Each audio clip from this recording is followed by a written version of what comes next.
Your hands. Thank you. So it's 7 p.m. in India time, and that's the slated time that we had planned to start. And here we are. Thanks, Raj, for the cue. So good evening, good afternoon, everybody. Welcome to our November IF Global webinar featuring our wonderful friend from London, Martin Farrell. You would have read the impressive bio of Martin, and if you're expecting a super formal person, you can't find. You will find a warm, gentle, humble facilitator who indeed is invisible even when he's on stage. I mean, that's the beauty of this gentleman, Martin Farrell. And we met first time in Bangalore conference in 2016, I think. Martin? Yeah, I think so. That's correct. Yeah, and then later at the London coffee shop when he was kind enough to make some time for me along with Martin Gilbert. So not much from my side because you all have read everything. I'm not going to stand between you and Martin. Recording it will be done, and Raj has already started it. You will find it in the IF member page if you're an IF member. If you're not, please welcome to join us.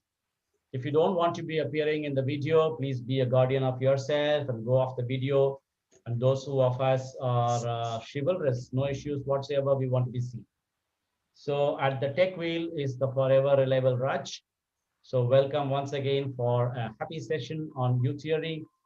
Over to you, Martin. Normally at this point in time, you wouldn't be hearing us properly because it's a Diwali time, a festival of crackers. But however, now it's pandemic, so we are not bursting crackers. So we can all hear each other. So let's hear our voices. Okay, over to you, Martin. Thank you very much for the facilitator. Thank you. Thank you, Nasi, and thank you, Raj. It's a real pleasure to be here. It would be even more of a pleasure actually to be with you and to join in your celebrations, but this is not possible this year, maybe next year or in some future time. So thank you, Raj, for taking care of the tech. Thank you, Nasi, for your kind invitation. Let me start with just running you through what we're going to be doing for the next hour and a half. We're going to be arriving, which is what we're doing now. We're just settling in. We're going to leave behind everything else that we've been doing during the day. And arriving here in this special time that we have together. I do invite you to stay right until the end if you possibly can, because I've designed this to be a flow, really. Also at the end, I will be giving this book to somebody. So if you're not there at the end, it's not going to be you. If you are there at the end, it might be you. I'll tell you more about that later. So we arrive, and then I'm going to we do a little warm up, and then I'm going to take you to a moment. I tell you my personal story, because with this, what I'm going to be saying is faithful to the U theory and to what Adam Sharma and his colleagues have developed, but I've sort of channeled it through my own experience. So this is a personal presentation, as well as one that is faithful to what the theory says. So I'll take you to that moment 4 years ago in a moment. There may well be people on this call who know about U theory. If there are, please be prepared to speak. Please be prepared to contribute. And I'll be asking you for that at this point here. And I'm going to give you some input about presencing and absencing. That's what this means here. And I will be asking you to give some one breath feedback, just your comments in just one breath. As much as you can say in one breath. We'll just play with that a little bit to see if that actually works. Well, it will work, but let's see how we get on with that. Then I give you some more input about the blind spots. And then I'm going to be asking you if you hear a whisper. Is there something about your highest future possibility that you are beginning to hear? And we'll go into small groups. Raj will help us with that. That'll be about halfway through. We'll have some feedback from that, and then we get to the 4 levels of listening.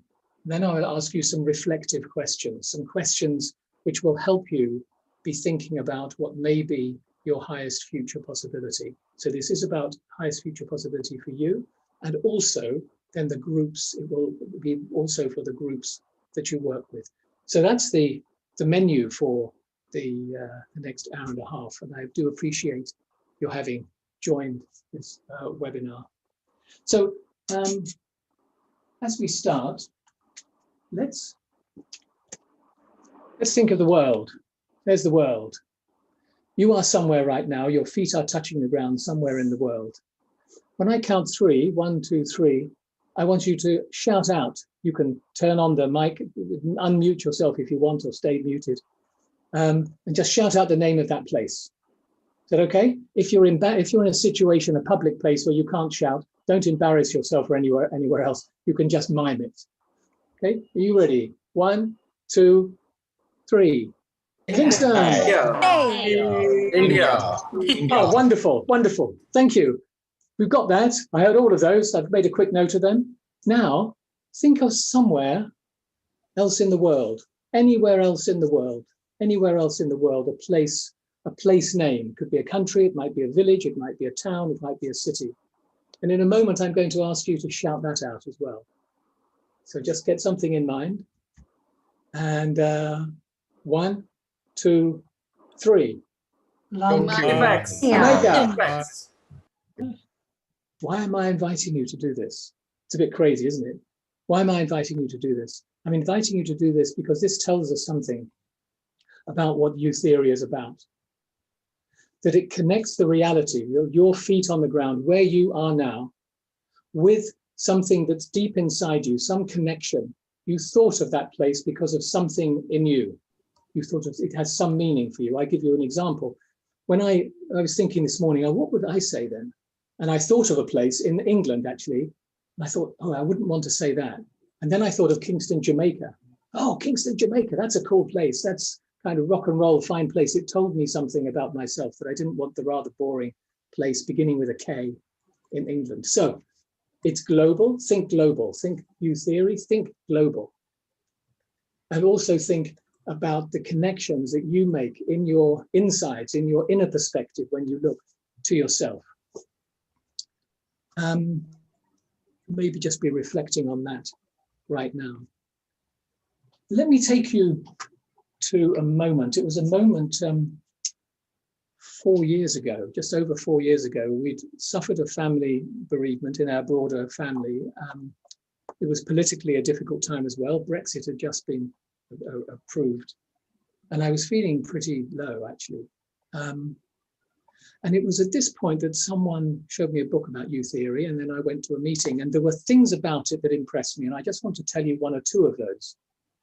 And then if there is anyone in this webinar who has some experience, I'll be asking you in a moment what it means to you. The first thing that I was struck by was this. I'll let you read it for yourself. The success of an intervention depends on the inner condition of the intervener. What does this mean? This means if I'm doing something, it's not just what I do, it's the person I am. It's about what I bring to it, my presence.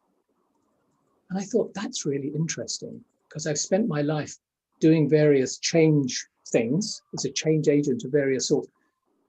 And I've always been doing things. Some of those have worked, some of those have not worked. But this connected to another part of my searching in my life, which has been about a spiritual journey and connecting my inside and my outside. So I thought, that's good. It connects my inside to my outside. So I was rather taken with that. Something else that I started hearing was this: an awareness-based collective action. I've underlined action.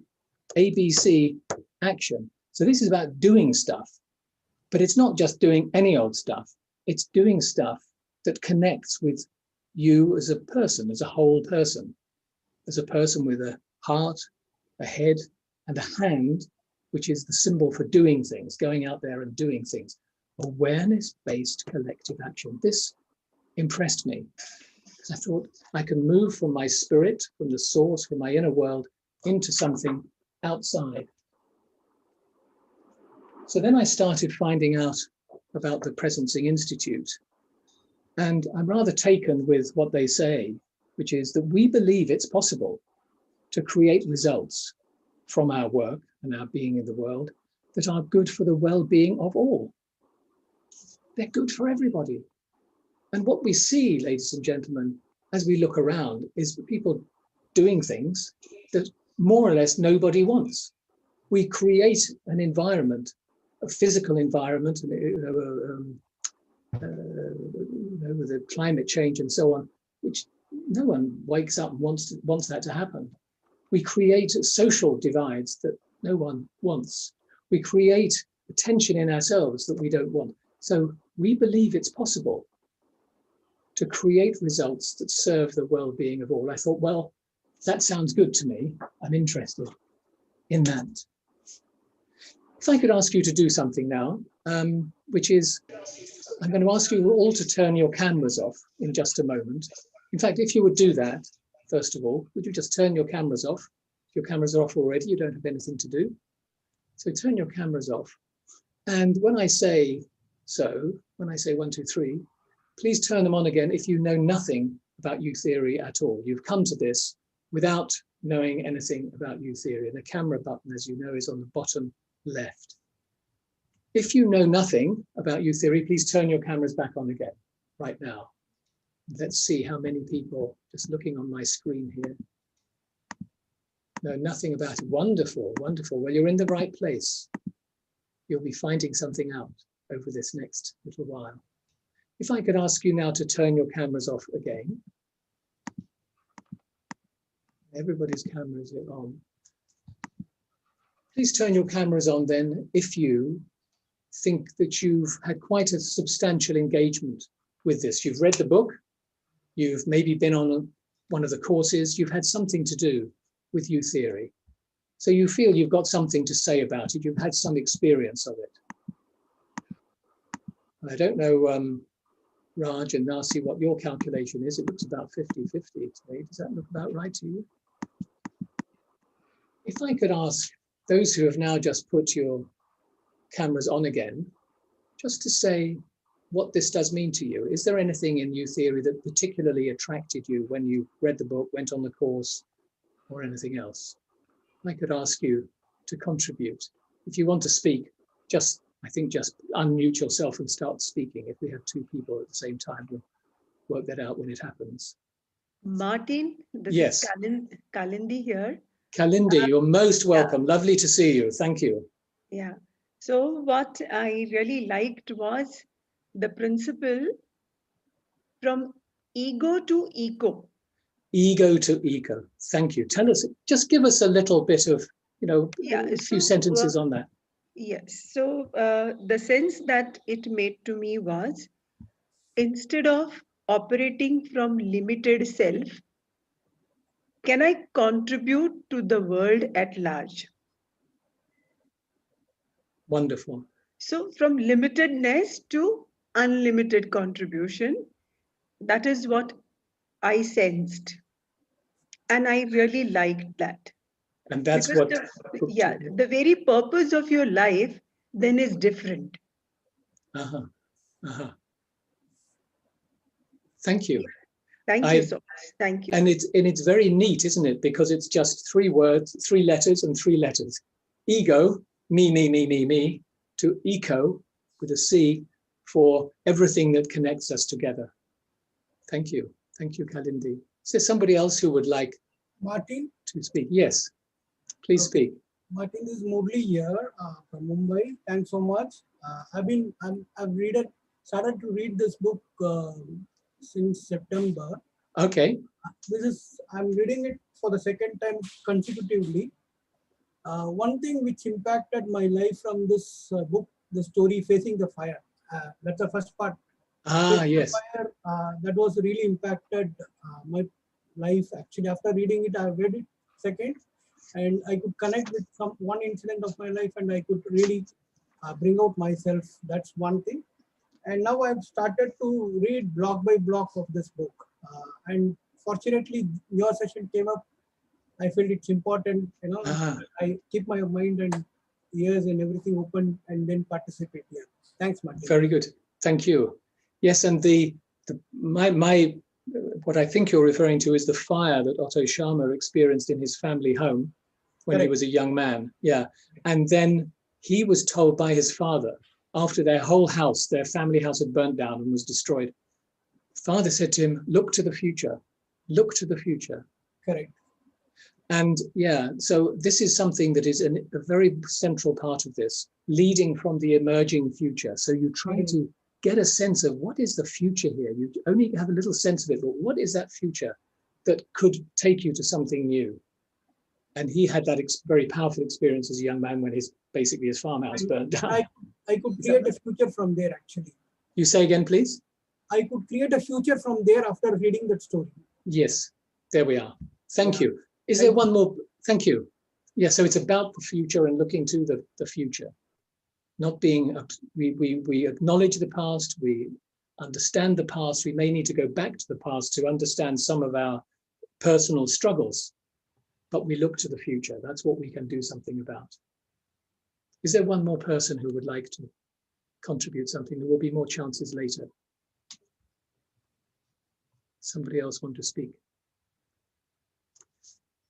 So what this is for me is that U theory, it's kind of a funny term, because as soon as when I looked at it and it said theory, I thought, oh, I'm not interested in theory, I want to do stuff. So I don't find the theory term helpful, but what I do find helpful is the U, and I'm going to introduce that to you in a moment, because the U is very significant in the whole thinking around this, and I'll describe that right now. Because for me, the whole thinking in the book and all the work that they do at the Presencing Institute is, in a way, it's a way of understanding. It's a way of seeing the world. And it's a guide that helps me on my way. And it's also a spiritual practice. It also puts me in touch with a global community of people who are similarly minded. And it's also a support for the action that I want to take, which is to find what is my highest future possibility. So it's all of those things. The Presencing Institute, it's in the USA, it's part of Massachusetts Institute of Technology, MIT. It's an institute there, and they run lots of courses. Many of them are free. You can just check in, go and look at the website, and you can just participate for free. There are some paid ones, but you can do loads of things for free. It's a thing called ULab, ULab 1, ULab 2. I've just been recently on the thing called the Gaia Journey. There's Just Money, about different ways of doing finance, transforming society. There's a lot of different courses there. I do suggest that you go and take a look, because I think you would find it inspiring and helpful. Because I'm hoping that you go away from this session, when we've finished in an hour and a quarter from now, that you go away hungry, that you will have just got a flavor, and that you will want to find out more. So you'll know enough to want to find out more. Is there anybody else who would like to say anything? Anybody else who is particularly struck by this before I move on? If so, please speak now. Anybody want to say anything? And then I'm going to tell you about presencing and absencing. Okay, let's go into that. So we're now, where are we? I'm going to move, right, yes. We're now on this bit here. And then we'll come to that. Presencing, the term presence, presencing is a made-up word from presence, being present in oneself, and sensing. So as you're present in the moment, you sense what could be going on in the room at the moment. As a facilitator, you're sensing what's going on in the room at the moment, because you're being present, with connecting with yourself and connecting with something deeper than yourself. So let me just walk you through this, starting on this side and going round to here. Take a few moments to do this, and then I'm going to be asking for your reflections, if you have any things that struck you or that you noticed. So on the presencing side, first of all, let's just see what is there. Suspend our habits, our habitual way of seeing. Because we know that when we look at something through a filter. It's a tree or a house, as I'm looking out now out of my window here, but it will come through the filter of our own perception. So let's see if we remove that filter and just really see what is there and notice what is really in front of us, not what we imagine is there. As we've done that, let's sense what is happening then for us, sort of redirect our attention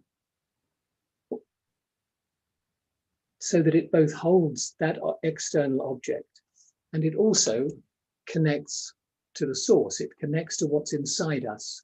So we see outside and we also sense what it's doing for us. What do we feel when we see the group, the tree, the friends, the political situation? Connect also inside. Connect, if you like, to the source. As you did indeed when I asked you to shout out where you were and where else you had thought of. Something happened inside. You thought of that place not by chance, but because of some connection within you. And then find a moment of stillness, to be present and to be still and to begin to let go of what has been there before.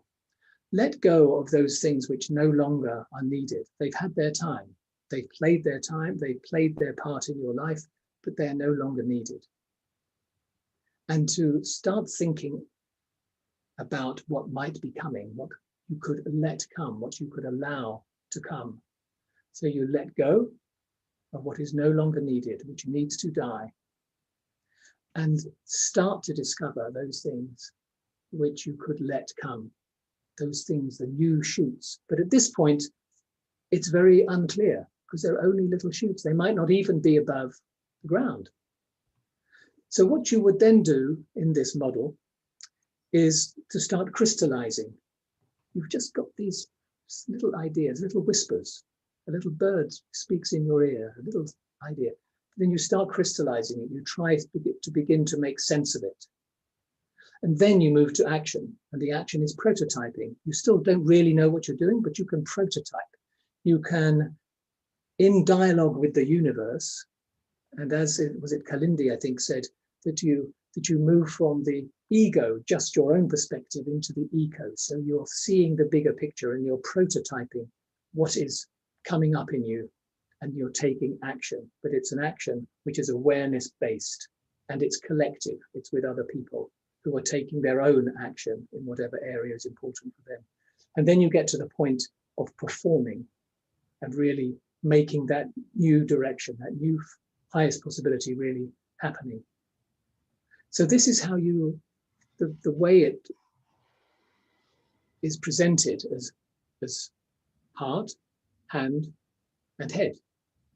A hand is the image for doing something. We do things with our hands. We manufacture things with our hands. We make things happen with our hands.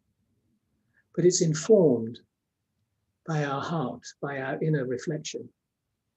And also it is moderated by the wisdom of our head. So we're using our intelligence. We're not earthworms. We're not birds flying in the sky. We have intelligence, and we can use that together with our desire for action and our heart. Now we have a choice here, because we can do all of that. This is all a choice. We can do it or not. We may choose absencing. And absencing is where we're basically downloading things. We're just told things and we accept it. It's the same old, same old. It's just like a container and water pours in. And we may find ourselves denying the truth of things. We only see one truth. This is how life is. This is how it's organized. This is how other people are. That's how it is. So we deny. And a classic example of that is denying climate change, which vast numbers of scientists believe is actually happening. People deny it. Desensing. We start losing the feeling for what is happening, the suffering that is happening. We don't care about that. We don't feel it. And we blame people. We blame others. There's us and them. There's us on this side and them on that side. And ultimately, what that comes to is destruction. And we see all around us destruction. Nobody wakes up in the morning saying, I'm going to destroy things today. Most people, vast majority of people don't do that. But the result of absencing is that we destroy. I'll say a bit more about that in just a moment. So we have a if you're on the, if I got this the right way around, yeah. If we're on the absencing side, we have a closed mind. I'm right, they're wrong. We have a closed heart. We don't feel. We don't feel their joy, their suffering. And indeed, we don't feel our own joy and suffering. And a closed will. We're just going to do it this way. We've always done it this way. This is what we're going to do. If we choose the path of presencing, then we have an open mind, an open heart, and an open will. I'm going to pause there and ask you, well, I think let's have just a moment's silence, perhaps. And then I'm going to ask anybody on this call just to, on this webinar, just to say, what do you sense? What do you feel? What's going on for you when I say these things? So let's just pause a moment.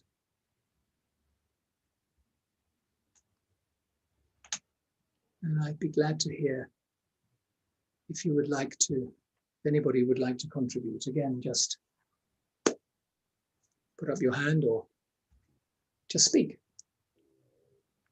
Take the floor. Hi, this is Denny. Can you hear me? Denny, are you going to speak? Hi. I see you on my screen. Can you? I'm not sure I hear you yet. Do I hear you? Can you hear me? I don't think I hear you yet. Somebody says I can hear you, Denny. Yeah, we see you. If I'd learned lip reading, I would be able to hear you now. But I didn't learn lip reading. Okay. Something else. We are hearing him, What Martin. is there something we can do? So you want to hear what Denny We says? can hear him, Martin. You have Or to check your headset. Is it my end? Yes. Hello. Hi. Can you hear me, Martin? Let's have another go. We'll have one more go and then we'll come to somebody else and we'll come back to you, Denny, if we may. Okay. Is that okay? Or even maybe you could put it in the chat and we'll read it from the chat. I don't know what's going on there. Raj, please tell me if you can hear, but I don't think you can. The audience can hear me. Oh, you can hear both Denny and Martin, so it's a problem with me. I think so. Okay, I'm taking my headphone out. Okay, now I'm. All right. What happened there? Something funny has happened. I think I could. Can you hear me now, Martin? Yeah, I take this headphone out. Yeah. All right, great. Thank you. Yeah, so I'd like to introduce myself, Denny. So I don't know how I got into this webinar for sure, but I'm glad I did. And just when you introduce those concepts, it just dawned on me right now because there's just so many things that are happening. And the lady before mentioned about the ego and eco. I think that's very relevant. And and it's interesting how you inverted that. The other model, I forgot, I didn't take notes, I was just listening, but there is that wave, not just from the invert, the detachment of things and presence. And I think that is so prevalent of how we can actually detach ourselves to present situations. Yes. Yeah, that one. What did you call that? Absencing? Absencing. So being Yeah. From your everything, from your feeling, from your denying the truth of things and so on. Yeah. Right. I noticed that a lot of myself in the past, probably not much of that, but I'm noticing as well of how some of the world, of how people can actually go through that. And I don't blame them for blaming other people, right? And then desensing certain things of this world. I'm kind of out of sequence when I talk about it, but the denying aspect of it, and then going to desensing and then blaming, and then going to that, is that destiny at the end? Destroy. Oh, destroying. And that is Yeah. what I'm afraid of. That is like the scenario where you don't want to be. Yes, destroy. And I could see, I don't want to name any individuals, but I can see this person right now who is going through this issue. Yeah. I don't want to, I don't want to be partisan or get into the aspect of politics, but I can see this happening because of this absency model. Yes. And in Thank that you. thing, yeah, it's important, as you say, not to get into pointing the finger, because if you point the finger, then you're playing this presencing and absencing game. I got it the right way up, so the wrong way up. Saying we're right because we know about presencing, and they're all wrong because they're doing absencing. The fundamental truth of this, and one of the elements of new theory, is that we see the whole system. Now, as facilitators, we know that we try to do that. We try to see the whole system. But this is central to this. There are people who are absencing and who are doing all of these things of denying and so on, which ends up in destroying. But it would be a mistake for us also to falling into blame or blaming. Right. Yes. So in the USA, I guess the news has reached us, everybody on the planet, that there is a danger of that being absolutely split down the middle. That there may be people who are wise enough and big enough to say, we have all created this. We have all created something that's damaging to us. Absolutely. Yes. Thank you. It's there. Thank you. Can I take a picture of that again? Yes, you can take a picture. And also, I'm going to be sending all of these. The recording will, of course, carry this. It's being recorded now. But also, I'll send these also as a PowerPoint. I'll take Thank you so much. So you'll have that. And you might be the lucky person. Might be the lucky person who gets the book at the end. We'll see. I hope so. I hope so. I'll tell you more about that in a minute. Yeah. All right. Is there somebody else who would like to contribute? And then I'm going to do a little bit more. So, hi, Martin. This is Paritosh from India. Hello. Hi. Hello. Welcome. Thank you so much. And I think this is serendipity that I'm here. Good. And presencing, I think, calls you. And the two words that stood out for me while we were at the third stage, when you talked about presencing, you said, what needs to die? What needs to die? And that's the cycle of nature, and that is something which is very, very real for me. And for something new to be born, for the spring to come, autumn is necessary. So that's one thing which really, really came very close to my heart. And the second thing is, and I hope for that we'll all hear some silent whispers, because that would be a road to crystallizing. Exactly. And those. Please say more. Please say more. Yeah. Because these whispers exist, but because of that absencing cycle of denying, of blaming, of not seeing our own truths, we don't hear them. So it's not the game that you play against others. This is a blame game that I play with myself, of denying, of desensing, of blaming. And when I get out of that cycle, and just like I haven't read the book, but a line which comes to me is from compulsiveness to consciousness.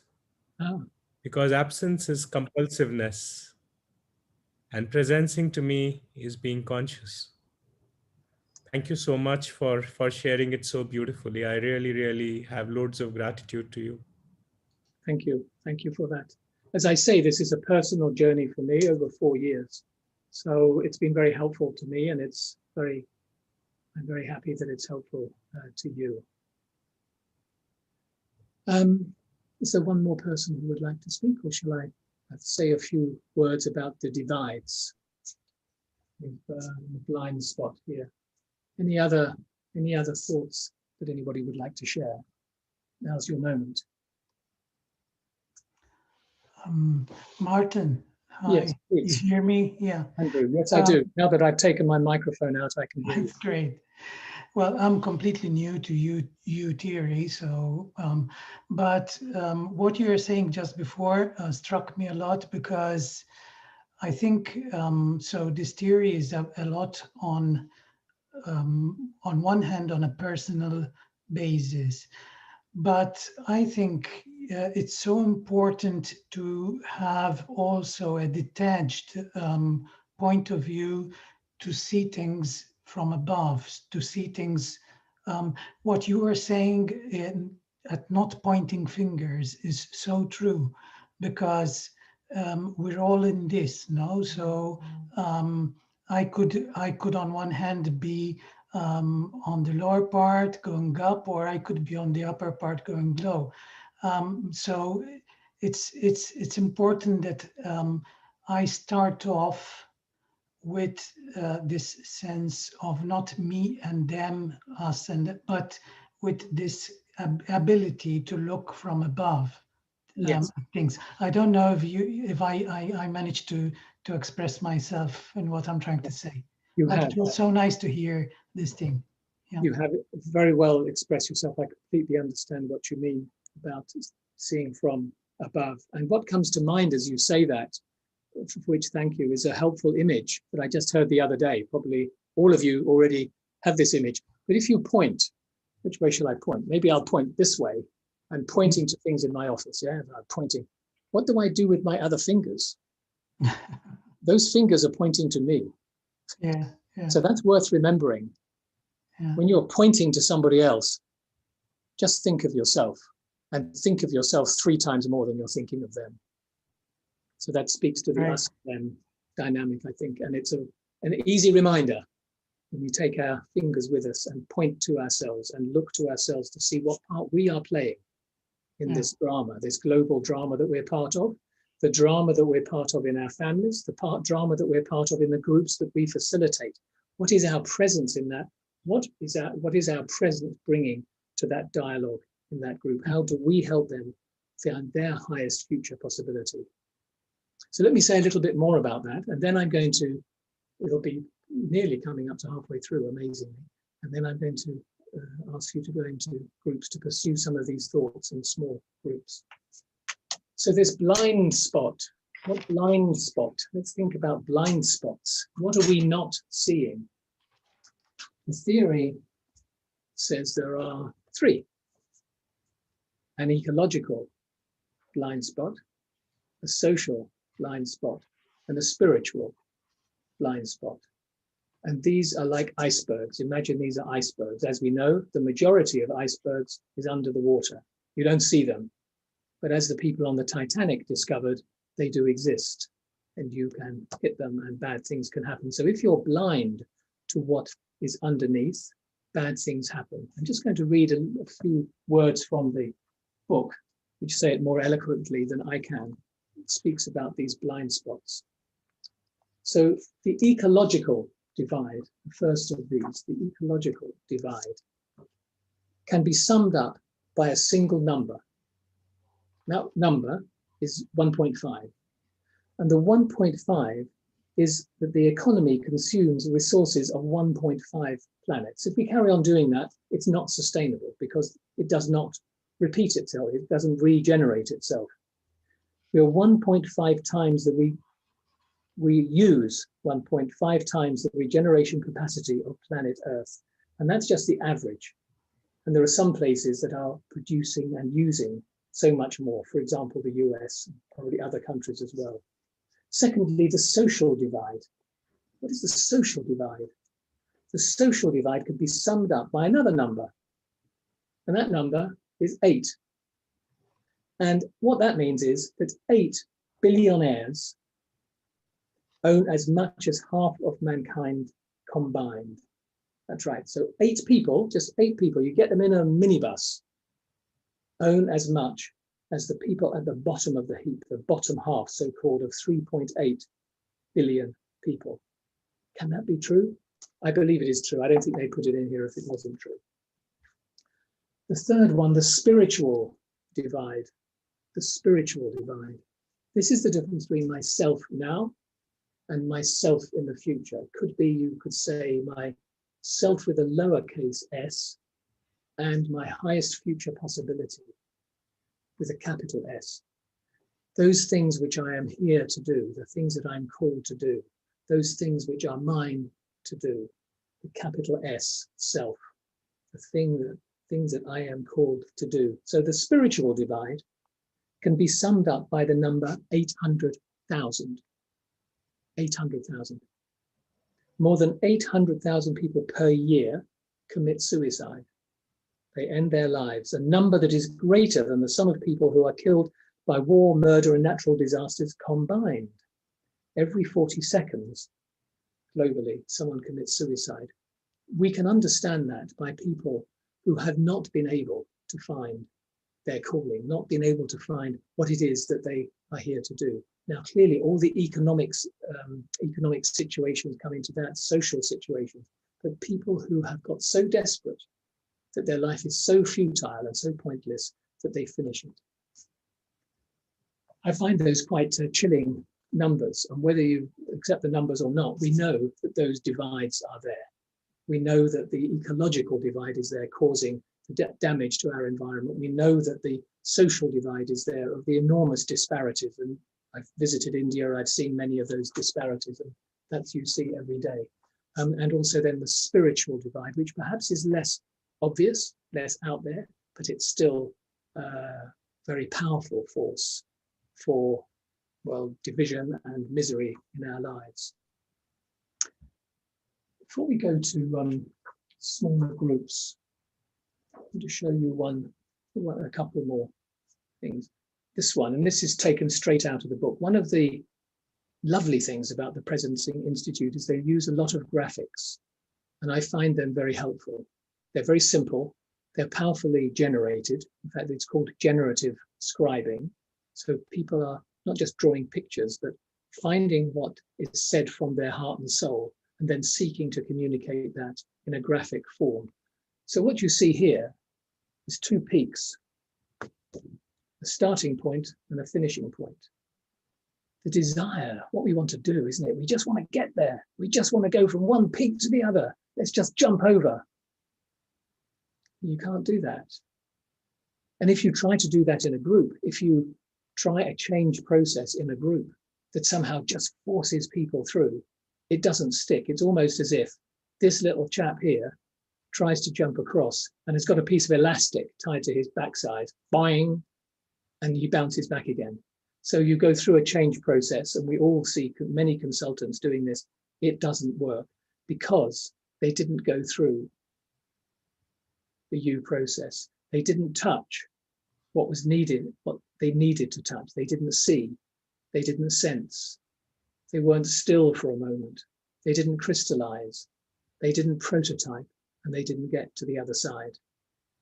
So this image, I find a pretty powerful image. We must do that work. We must do that work with ourselves and our group if we want to get to that other side, to find our highest future possibility. When you do that, it's not all glory and easy.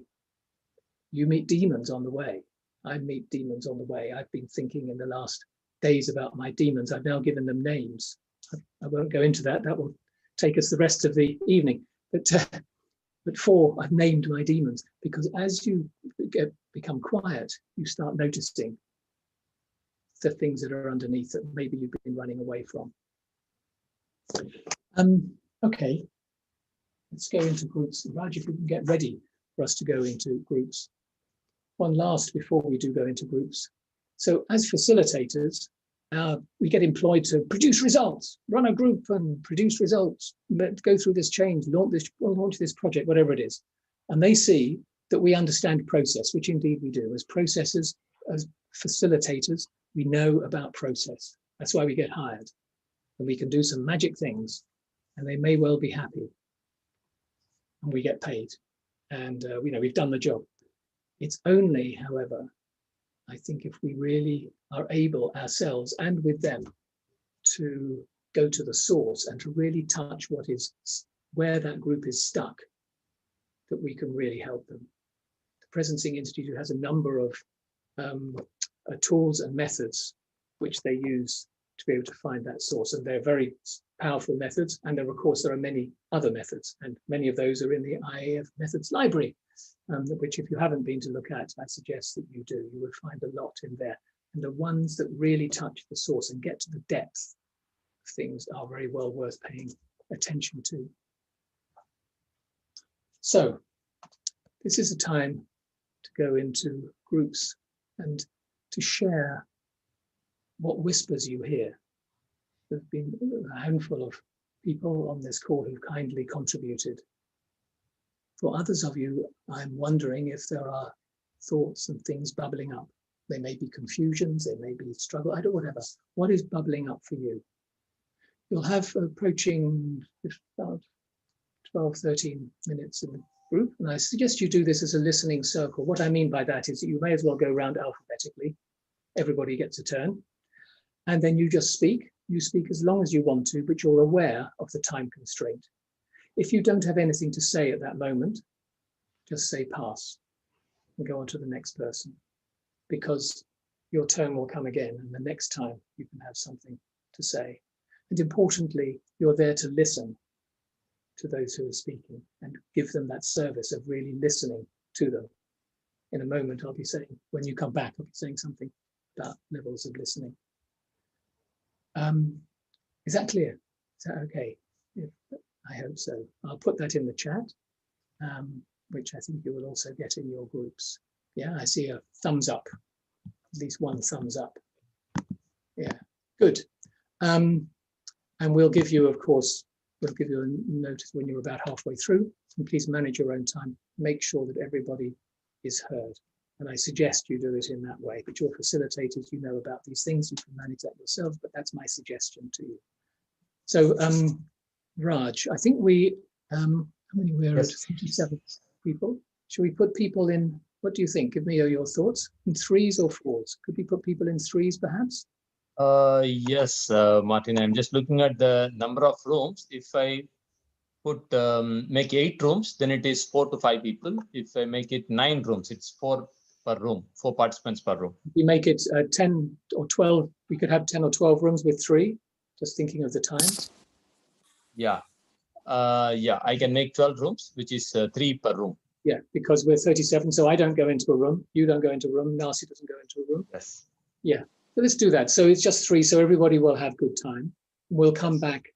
We'll give you a note, but at the top of the hour or something like that. And Raj, if you and I can stay in contact, we'll work out when we call people back. Okay. Okay. Can I And ask, yes, Martin. Is there anybody who doesn't understand what I'm asking you to do, the task? So the task is to share those whispers, what's coming up for you, what you sense, what you feel, what you hear for you. And the process is that you go around alphabetically and you speak when you can speak. And if you don't want to speak, you wait for your turn to come round again. Good. Okay, Martin. So I'm going to make 12 rooms, and is it 12 minutes you told? 12 minutes? Yeah. 12 So minutes, we'll okay. give you a notice halfway through. So I'm creating the rooms. I think you and Narcy will go into a room. Okay. In which case you can come back. I just saw a drop of numbers, so I'm making 11 rooms. Okay. Just in case you come out, I can reorganize some rooms. Yep. Perfect. Yep. I'm creating. Oh, I have an option here. Yes. One moment. I'm putting this in the chat. Move to. Yes, I have an option here. I will add a room and move you and Nasi into a separate room so that you can come out. And I've just put the process and the task in the chat. Yes. Well,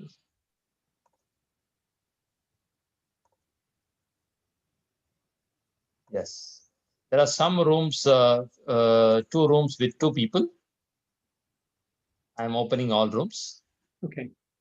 You and Narcy will go into room 12, Martin. You can come back. Yeah. I've opened the rooms, and you can click on join breakout room and join the rooms. Starting the timer as well.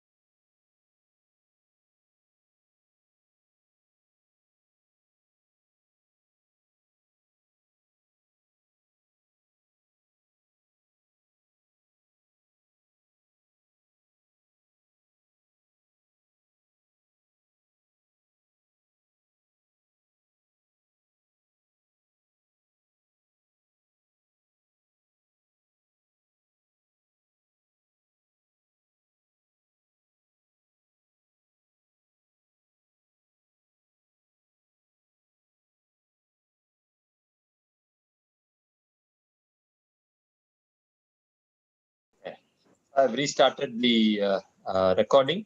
Very good. The recording is back on again. So Yes. that's excellent. And as people are coming back, I saw a question, could we have the name again of the website? And someone has given that. So it's presencing.org. But if you're on the internet, just put in Presencing Institute or Otto Sharma, you will come up with masses of stuff. But it's presencing.org. That's in the chat. And it's an institute as part of MIT. And I also, yeah, so good. So I think we're all back now. In a moment, there will be a chance for you to give some contributions if you would like. But I think what I would do, as we have another 25 minutes, is to first of all share something. Now, I don't see my screen, so I'm assuming you can see this. Yes, yes. Yep, you can see it? Yeah. Yes, So absolutely. I'll say something, thank you. I'll say something, I'll say something about listening, and then I'll ask for some contributions. So if you have something to say, please get ready to say it in just a moment. So listening is something else that Theory U talks about a lot and uses a lot. And there's what I find to be a very helpful 4 levels of listening. I'm just going to briefly tell you what those are. You will find out lots more. If you put in Otto Sharma listening on YouTube, you'll come up with a very short video which will describe what I'm about to say. So imagine this black circle is the boundaries of your perception and everything that you are. Let's say it's the room that you're living in. You're in a room. The first level of listening is where you basically just listen to yourself. It's almost as if you're projecting screens of your own beliefs, your own life, your own perceptions onto the wall, and they bounce back and you say, I'm listening, but what you're seeing basically is yourself. And you're meeting with people who think the same as you and do the same as you. That's level 1. Level 2, and imagine that this is the room, you might go to the window. You might go over here to the window and take a look out. You might, I'm going to go and listen to some other people because look, I see, and I'm looking out of the window now, I see there are other people out there. Oh, that's interesting. But basically, I still stay in my room. I don't venture out to go and meet them. I stay in my room. I know they're there and I listen to them, but it doesn't change my perception. The level 3,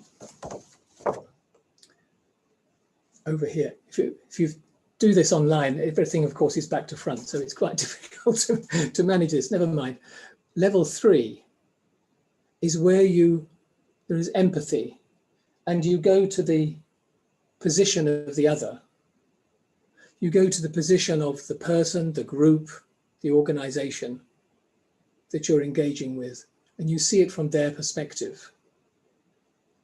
And you're empathetic, and that may change something of your perception about your own room. 1, 2, 3. So far, that's nothing new. You probably knew that already. There is a difference. And you don't see a number 4 on here because it's sort of somehow sitting underneath all of this, which is sort of generative listening, so that you are in a coaching relationship or in a facilitation relationship. It's possible for you to listen in a way from the source, from your inner being, and in a way that means that you are also open to being changed by what you hear, because you're not listening primarily to the other person, group, or organization. You're listening to what is beneath them, and you're also looking to what is beneath you, or as we heard earlier, you're listening to what is above.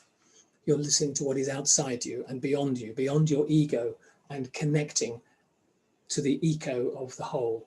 So that 4th level of listening, they call generative listening, which is where you find changes. That's where you find new things happening. So again, I will give you the link that I've just referred to, the YouTube link. That will come to you in a mail in the next little while, in the next week or few days or so. I'll send that to Raj and Nasi. So you can take a look at that and listen to what Otto Sharma says about that. I'll also send the other links, send the links of the Presencing Institute and all the rest, along with some of these images that I've been sharing. So what I'm doing here is just giving you a little flavor, almost like going to a restaurant and just tasting some of the plates, some of the food on offer. But that restaurant has a lot more to offer. But I thought I would just offer some things that will invite your taste buds and get your taste buds moving. In a moment, I'm going to invite you to do some reflective journaling. So you would need a pen or pencil and a paper. So you might want to get one just now. Before we do that, let's have some time of reflection and contribution from your groups. Or Pari, I think you just joined the session. Welcome. You may want to say something. So we'll do that, and then we'll do some reflective journaling on the whole experience of this session. Who would like to contribute? Sure. So Parinita here. I'm sorry I joined a little late, but I see the relevance of Theory U to move from a place of suspending judgment to embodying a new way of being, seeing things with a fresh pair of eyes and implementing them with using the head, heart, and the hand. Basically moving from a letting go to letting new come in, letting old go to letting come in new. That's it. And it also helps one to go through the process of moving from co-sensing to co-creating and then to presencing. So I love the fact that you say presencing with Theory U, because it takes you from the space of what am I sensing to how am I showing up and what is it doing to myself, my team, the organization, or anybody around. Wonderful. Thank you. Thank you. Thank you. Thank you. Thank you. I'm glad you joined, even though it was part way through. Thank you. Now, would anybody, you were in your groups of 2 or 3, I hope that was a useful process for you. Would anybody like to share something from those exchanges? Is there something you would like to share with us all, or to explore, to listen to? May I, Martin? You may. Okay. Sure. Right. So, Martin, I reflected, and in fact, I was doing behavioral event interviewing these past 2-3 days with a bunch of participants. And when I was listening to you, I could relate to one of the questions that I posed to many of them, and that was, tell me about a project that you were entrusted with that bombed and then didn't take off, and it was a failure for you. And so they were kind of first taken back, the diffident, and didn't want to kind of admit that there was such a event. But then they start talking about it. And so first there was denial, and then they were present to the fact that it's a good idea to talk about something like this. That they cannot really deny not having any of such events in their past. So denial, and then being present to that idea, talking about it, and then reflecting on that. And then my next question right away was, tell me, how would you do it differently based on the learning? And then going up the curve, and they would start talking about what was the learning, and going forward next time they're entrusted with a similar task, how they would do it totally differently. So just going into the performing stage. Thank you. That's what I could relate to. Thank you. There's a shift in the perception, because it is a choice, isn't it? The choice of absencing or presencing. We can deny things, or we can have the courage to go through that you. One of the terms they've started using is confidence action, something like that. So when you've been through that you, and you've been really through that process, you're then very confident in your action that you take. Is there anybody else who would like to speak? And then I will ask you some questions to reflect on. Martin, there's one person who has raised hand, Madhujit from India. Please. Would you like to speak? Yes, I'm not really able to see the hand, so thank you, Raj, for doing that. Yes, please speak. Go ahead. So I was in the room with 2 people, Kamal and like Sahala from Indonesia. And Kamal shared something which kind of triggered a lot of things in me. She shared a quote that she read somewhere: those who do not move do not notice their chains. And how that particular thing resonated with her. And she said that maybe, before letting go, I need to acknowledge that those chains served me a purpose. And what came next was something which has triggered something in me, and I would like to share that. She said that what's coming, while I acknowledge that and I need the new to come, but it may not be good for me. So my question over there, and what did not resonate, who is looking at it as good or bad?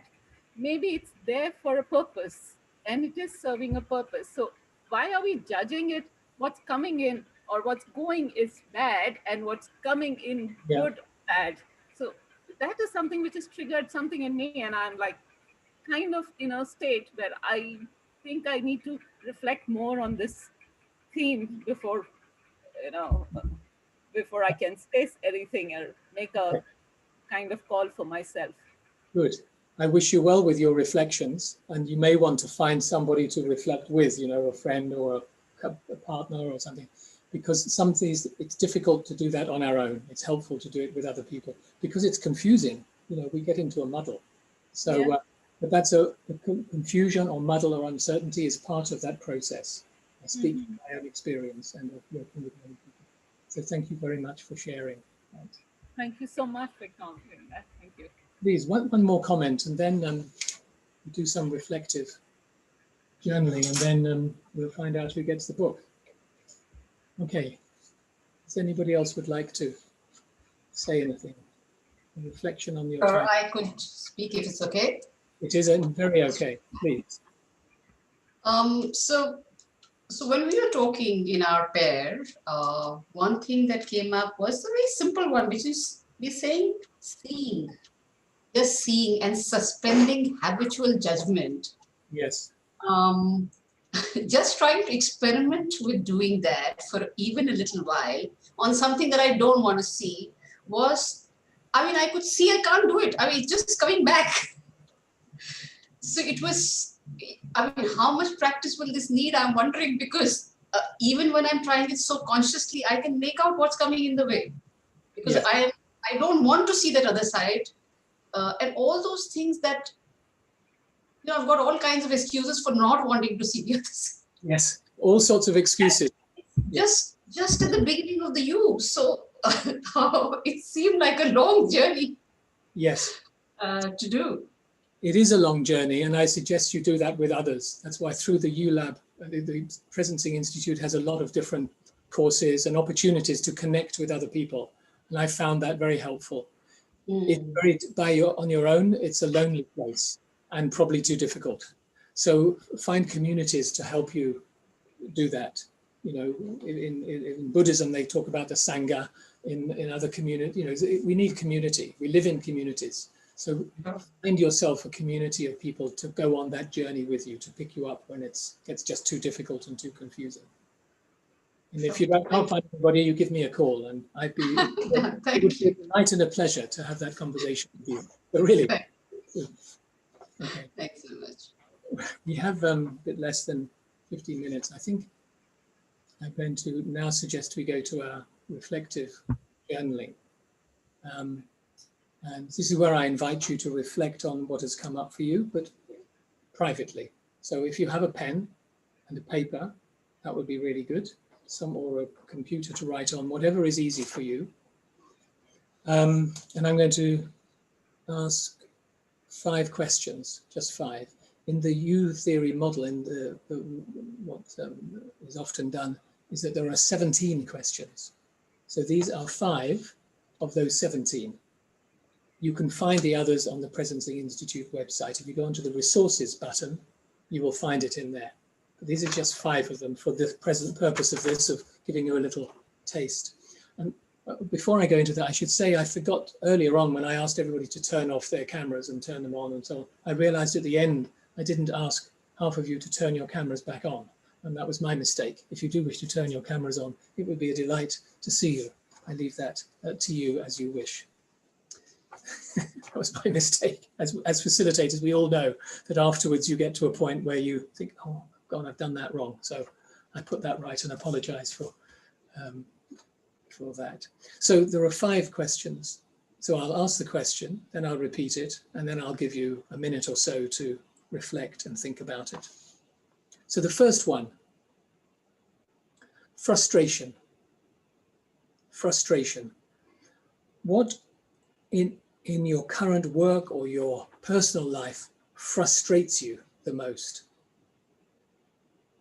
What in your current work or personal life frustrates you the most? Give you a minute.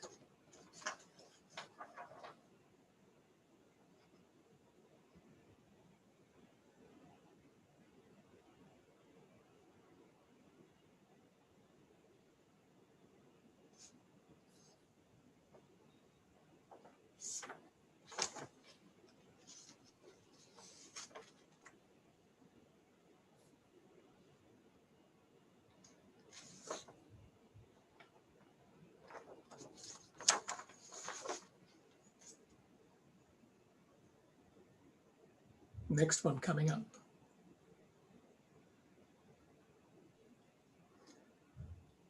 The title of the next one is Energy.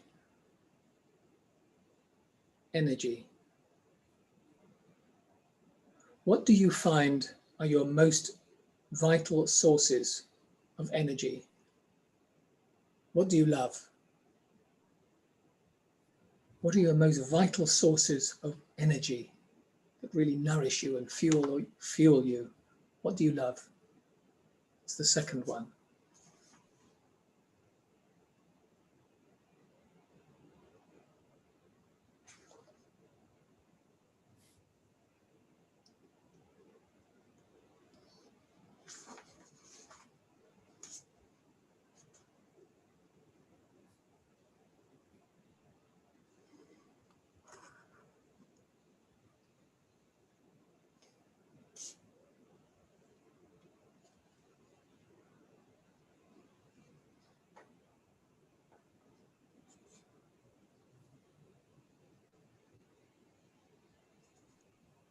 Martin, one more person has put the hand up.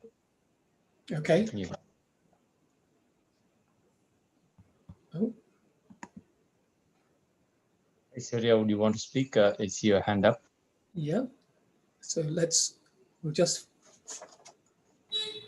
come to the third one in just a moment. They say there are 5. Let's hear from the person who's put their hand up. Who is that? I can't move my screen because I'm on Spotlight, so I don't know who that is. Please speak. Martin Aishwarya here. Martin, may I suggest we go through the 5? I had put my hand up to share in the previous piece. I'm good to share a little bit later on. Yeah. Good. Okay. Well, thank you for that suggestion, the process suggestion. I'll tell you the next 3. I'll read them once and then give you the space to go through them one at a time. So the first 2 were frustration and energy. The third one is emerging. Wait a minute. No, sorry. The third one is when you were a young man or a young woman, what did you imagine of the future? What did you imagine that you would do in your life when you were a young person? That's the third one. The fourth one is if you fast forward to the end of your life, your very last moments, and you are now looking back, not looking forward into your life, you're looking back on your life's journey. What at that moment would you want to see? So the footprint, what would you want to see? So the third one was as a young person. The fourth one is the footprint that you leave, that you're looking back on when you are in your last moments of life. And the fifth one is letting go. What would you love to let go of in order to bring your vision into reality, if you have that vision yet? Is there something that's telling you that it's no longer needed? What's the old stuff that must die? So that's numbers 3, 4, and 5. So the first one is as a young person. What do you remember you were aspiring to in your life? There may still be some richness in that will help you in this current moment at your age now.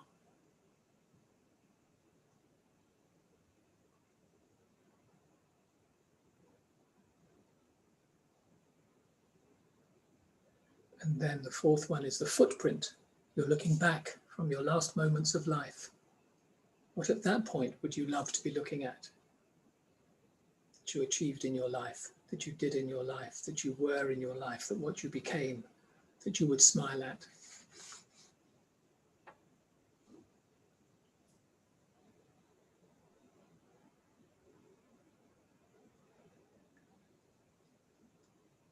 The fifth one, letting go. What is it you would love to let go of, but it somehow holds on to you? Something that is grabbing you. You want to let it go. What's the old stuff that now really must die?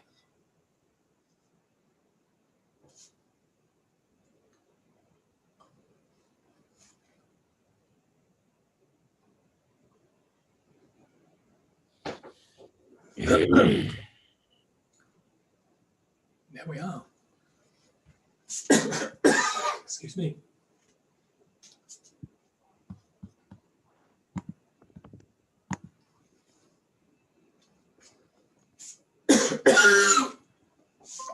So, in our last 5 minutes, we have time to say goodbye to each other. We now see you will say the last words. Sorry, I've now got a frog in my throat.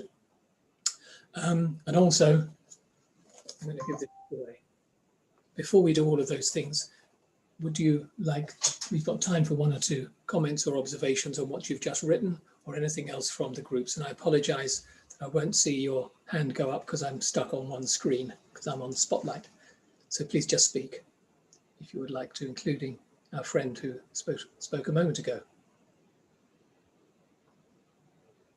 Please go ahead. Hi, Martin. Yeah. Hi, Hey. this is Sahil here. Hello, Sahil. Yeah. Hi. So these questions are highly difficult for me to answer at the moment. While I'm able to get some, I mean, these are really hard-hitting questions which I would really want to answer. I think this will solve half of my life problem if I get these right. Um, but thank you for giving these questions, Yes. Martin. Well, they are deep and big questions, and this is a taster. Yes, absolutely. So Absolutely. the good news is you can take them with you. They're a free gift. You can take them with you to Yeah. answer at your leisure. And again, find people maybe to speak with and to think them through so that you can take them to depth. And also you may want to look on the Presencing Institute site. You will find more there. These are the ones that for me seem to be most helpful, particularly the frustrations one. Oh God, you know, so frustrating. That's telling you something. Thank you. Anybody else would like to speak? Thank you for that. Say, anybody else? You're welcome. Martin, I'll go next. Aishwarya. Martin, I was intrigued with the shape of the U. Yes. You know, if I look at it from a head perspective, what came to me was probably a straight line.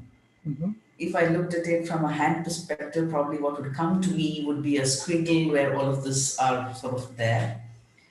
And, you know, my quest was what's so intriguing about really the U. And, you know, bang on came flooding our October 17th, you know, London Cafe discussion. Yes. I remember it What well. a year of, yes, that was theory U for me. Emergence did happen. I am glad. I would have missed today's session. I would have really missed it. Just a few minutes back, I recall that I'm in for this session and I came back.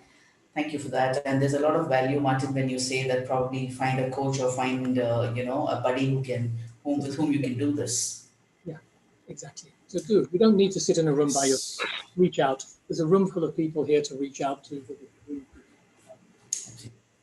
In a moment, back to Nasi for you to say the last word. Now, let's come to the book. Now, this is a birthday present for someone. The person who has a birthday closest to today, I will post the book to them. Of course, I need your address. So who's got is it anybody's birthday today? No? Anybody's birthday this week? It's a Wednesday. Anybody had a birthday this week? My daughter's having a birthday on Daughters don't Friday, the 13th. Doesn't count, right? Well, unless nobody else has birthdays at all, in which, if you think she would like it, I'd be happy to give it to her if you think she would like it. But let's see if there's anybody else first. Anybody else? Wedding anniversary qualify? No. Oh, so sorry. Nice. I can also say, Martin, that I feel like I was born again. So it's the closest. That doesn't count But either. I'll let it pass. That doesn't count So either. Carrie said it was last Friday, so we have a winner. Okay. Well, please put your in the chat, and please put both Denny, put your daughter, if you're put in your postal address, and the person who's got a birthday one on the call from last Friday, and then I'll send it to one of the two of you. If I can't decide, I'll send you each one.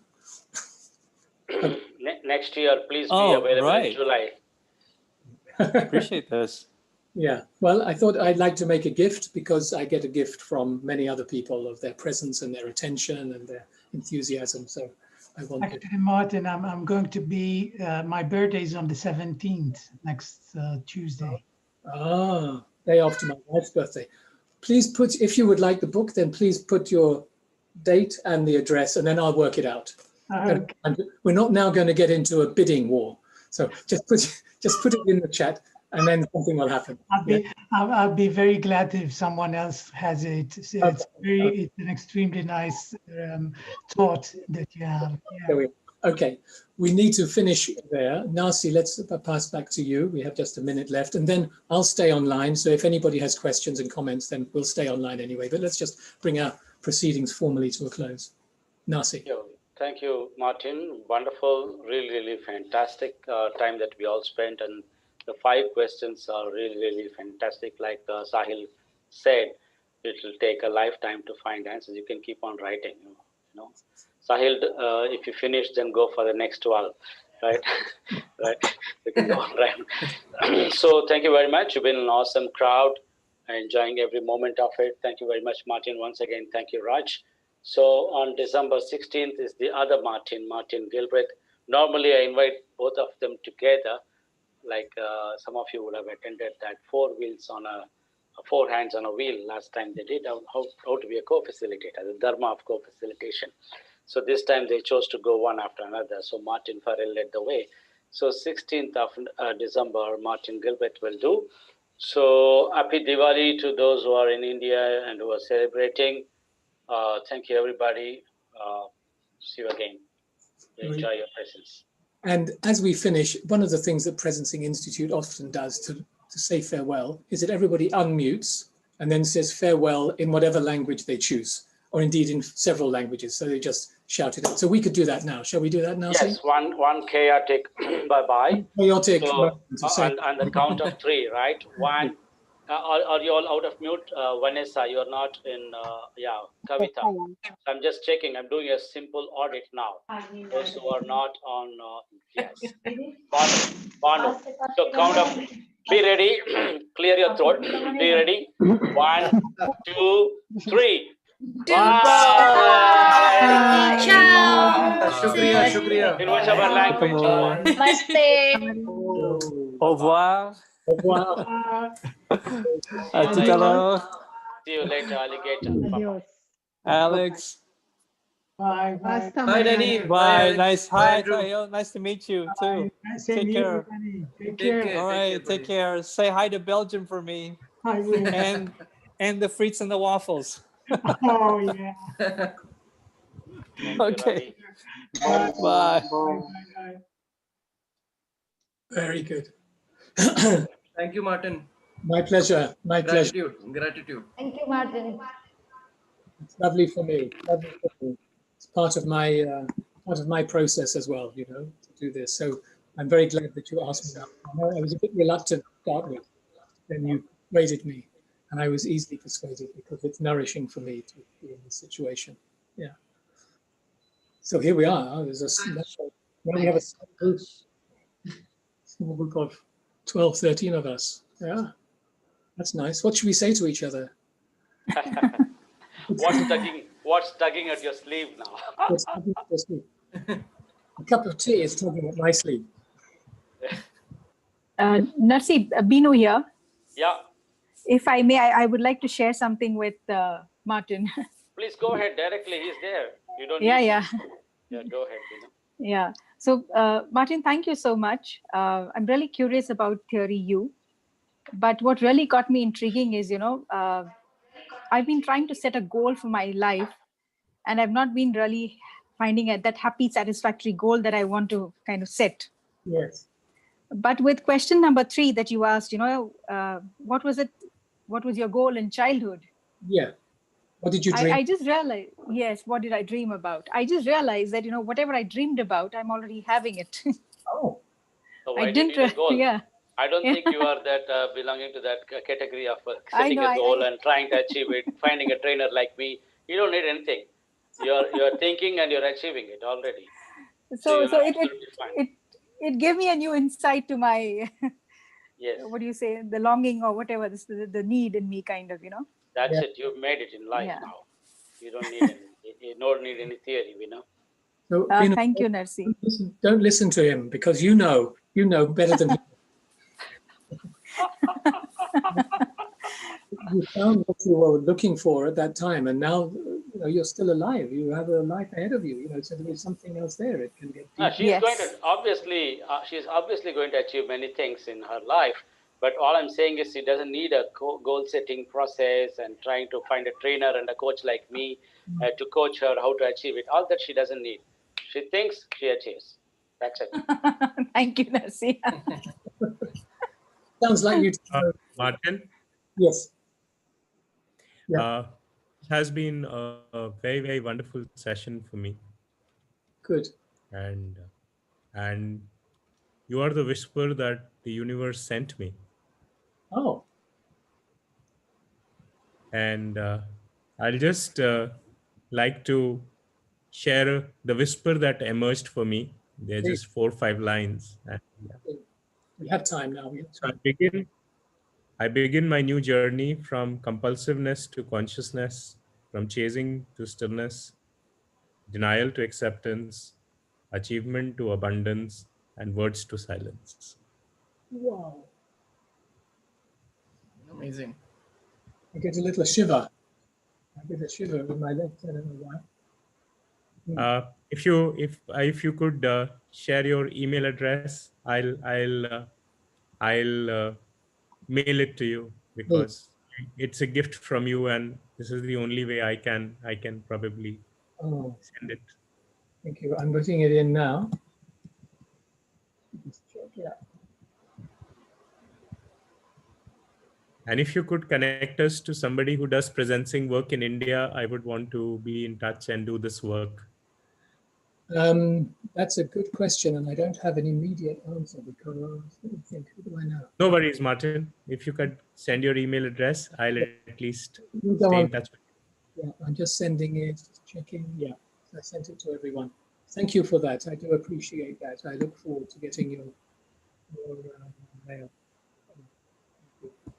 Thank you for your participation and reflection.